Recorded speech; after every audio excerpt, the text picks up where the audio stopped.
Sono un cavallo con 4 zampe, una coda e una criniera bionda. Ma come no? Ma come no? Ma perché no? Perché devo essere un uomo con 2 gambe, 2 braccia, senza coda e senza criniera. Lavorare, pagare le tasse, morire, ma vaffa! Cuore, io non ce la faccio più.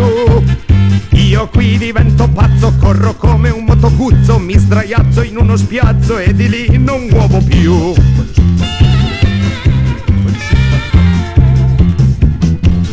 Vorrei un appartamento di 2 stanze, un bagno e un ripostiglio, in affitto. Ma come no? Ma perché no? Perché devo comprarlo? Un appartamento di 6 stanze, 2 bagni e niente ripostiglio. Comprarlo, pagarlo, a rate, ma vaffa! Cuore, io non ce la faccio più. Io qui divento pazzo, corro come un motocuzzo, mi sdraiazzo in uno spiazzo e di lì non muovo più.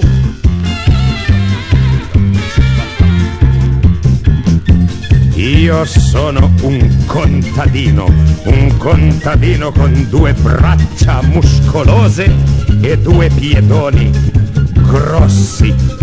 Ma come no? Ma perché no? Perché devo essere un ragioniere che lavora in una banca. No, niente ditta, una banca. 16ª, orario pieno, le ferie, ma vaffa!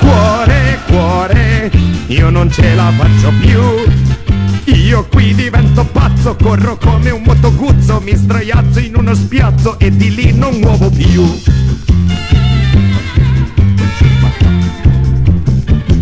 E va bene, sono un niente senza gambe, senza braccia e senza testa, vuota.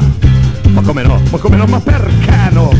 Perché devo essere un cavallo con 4 zampe, una coda e una criniera bionda. Zompare, tirare il carretto, nitrire, ma vaffa! Cuore, io non ce la faccio più. Io qui divento pazzo, corro come un motoguzzo, mi sdraiazzo in uno spiazzo e di lì non muovo più.